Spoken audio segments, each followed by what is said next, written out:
Hello, here we are, still in the shed, still in lockdown, but we can get out a bit more now. Still have to obey social distancing and things like that, so still cannot do contact training yet, which is a bit frustrating, but I'm sure it'll come in time. Now, you may notice that I'm a little bit taller than normal. This is because I'm going to talk about balance and movement, and you can hear when I move here something sliding. Now if I jump down, these are blocks of wood. They're cylindrical, round, about the size of a mug for coffee. And Sifacliff calls them Kiel Jong, as in Kiel as in Chum Kiu, and Jong as in the wooden man. So stilt blocks, or bridging blocks I suppose. And we use them for balance. We stand on them in the centre of our feet and they can slide. They're wooden and they'll slide on a wooden floor quite nicely. And they're very good for balance. So if you stand on them for a while, when you get off, you'll feel your feet stick to the floor much better. You feel much more stable.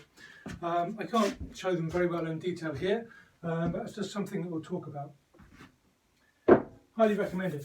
Anyway, I also want to talk today about movement and stepping and waiting for timing and things like that. So there's a very well-known phrase in Wing Chun, which is when the force comes, wait. When the force goes, you follow it, and when your hands are free, you can hit. Now this rhyme, Loi Lao Hoi Sang Lat Sao Jik Chun. That's in English pronunciation. My intonation in Chinese is very, very poor. So what it means is come stop, go follow, hands free hit. So basically it means that when something comes, we detain it, we hold on to it, we absorb it. We don't oppose it too much. And then when it goes away, we follow it. And those two parts of the Loi Lao Hoi Sang part, when it comes stop, when it goes follow, those are the skill which enables us to, or the method that enables us to have the skill to hit when we can. So the hands-free thrust forward, or Lat Sao Jik Chun, is commonly known as the springy force of Wing Chun. And some people perceive this as just when the hand is free, the hand flies forward. So if there's something opposing me, then that can go when the force goes. In actual fact, it's better to try and instill this from the whole body. So the spring is effectively the whole body, where the waist, the knees, the ankles, the elbows, everything, the wrist, the bows as we call them. It's also a bit like a state of readiness. If you imagine a sprinter waiting to start a race, when the gun goes bang, he has to go forward very quickly. So it's kind of a mental state as well, mental and physical preparedness to go forward, steal space and occupy zones when they're available. So we'll look at that in parts. So the first part, Loi Lung, when it comes, wait. When the force comes, detain. Hands come, absorb. So when a hand comes, if you can imagine a punch coming straight in like this, so it's going to be coming this way. So it's a left-handed straight punch coming down the line towards me here, coming down towards me here from this side of the body. Maybe I would take a step back. It's not straight back. Ideally I want to go, if I use my Iji King Ma, my feet turn into a triangle. Here, my feet point into a triangle. If you imagine the line through that foot going backwards there, that'll be about the line I would take. It's not an exact thing, it's an approximate, and it depends on the way the force is coming. But if you can imagine a force coming straight forward towards me here, I want to move here. So I'm moving subtly out of the way, I'm angling my hips back in towards where the target is. Obviously, I probably want to defend myself at the same time. So if my hands are here, when I go back, I cover. This could be something that jumps out here. It could equally be Paxao or something like that. It doesn't really matter. The point is that when the force comes in this way, I move to avoid it, and at the same time I open up a new path. So I allow the force to continue and open up a new line for myself here to attack. So now the Hui Sang, Loi Lao, is the force coming in, and we're absorbing it and retaining it, or waiting, pausing. We're also sat down. As I sit down here, you can see that my waist is now facing back towards where the force came from. So I was here, I'm now here. This means my shoulders are equidistant from the target, which means I can attack with either hand. This hand is currently occupied in absorbing the force coming in. My loose out is ready here on the line as well. Now the next part of the rhyme is when the hand goes, we follow it. Now what this means is the hand will go back, I'll go any other way. So if I punch, if I've been attacked here, then when this next hand comes, this hand will withdraw in order to balance the body. So there's the first punch. I'm now here, facing this way. When this punch comes through, I'm aiming it here where I am, this hand will retreat. So that the hand goes follow part of the rhyme. I move back to here. When the hand, that next hand, the body is here, there's the left side, there's the right side. This is the next punch is going to come towards me down this angle here. This hand will go back to balance. So what I want to do, if that comes directly at me here, I want to follow this hand as it goes back. So this hand is closest, this will be the hand I hit with. Obviously I need to avoid the punch which is coming in, so it's something like gongs up. So, force comes in, receive, wait, sit. Next punch comes, go, follow. Cover, go forward. So it's when we're sat here, waiting, this is the time when we need that springy force, so that when the hand goes back and we follow it back in, we then go forward. That's when we spring in. Look at that on the other side. So I'll be punching from this hand this way towards my target here, and then from this one here. So in this circumstance, I'm here. Maybe use Paxal to cover, step back, realign my hips, facing the target here. Then when the next punch comes, I want to avoid it here, so I cover it to the side of my head and go forward here, following with this hand. Again here, we go back, cover, forward, hit. And the forward part is when this hand is following the retreating hand back in. Of course, various things can happen from here.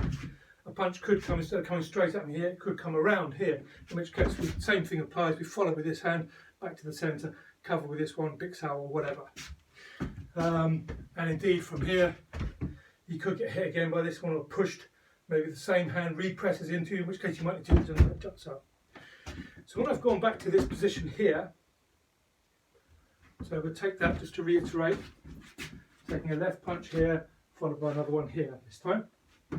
So I've gone back to here. When I'm waiting here, I'm not applying any force back, I'm just sitting. My body is sprung, ready to go forwards from the waist upwards. Via the legs, obviously. I don't want to press with my shoulders when I go forward. I want everything to go in a single unit. When I'm here, this position here, this hand is just covering, waiting. There's no force pressing or anything like that. Force has come in and gone down to my hip here. My Rusau hand is quite important. It has to create a balance. If I do something like this, there's no strength in the arm here. I need this to be open. Like Rusau forms half a circle, if you like. So the Rusau is balancing my body. This elbow is out, just as it would be in Sulintao. So there's space here and there's space here. When I face my opponent here, I'm facing them squarely, waiting for the next punch to come, whatever it is. At the same time, my elbows have an active role. So the Rusau isn't passive, it's just not sitting just there. It's ready to spring forward and to go, or to cover however it needs to cover. But also the elbow, and this elbow as well, they're watching or monitoring my opponent's movements through their shoulders. So this elbow is monitoring that shoulder, this elbow is monitoring that shoulder. So I'm controlling the way the body moves and being able to cover, because this might have to happen here, this might have to happen here, this might happen here. We don't know what's going to happen. So when you're waiting, you're controlling and monitoring everything that's going on in the circumstance. Now in this demonstration, I'm going backwards to cover to move the line. It could equally be true that maybe we're moving, sparring or something like that, and he's not being so committed in his attack. If they're very committed in attack, you can just go back and cover. If they're not committed in attack, they're a bit more crafty, maybe you have to move forward for the same thing. So here, maybe I'll go forward here and apply some pressure to my opponent. Everything else is the same. If he comes forward towards me to attack now, I can stay where I am, go backwards, or indeed I could go forwards. If I want to get a bit more commitment from my opponent, when I'm here I can use Hunsao. elbow down. So when you've received here, you can apply Hun Sao. Hun Sao done with the body. Don't do this.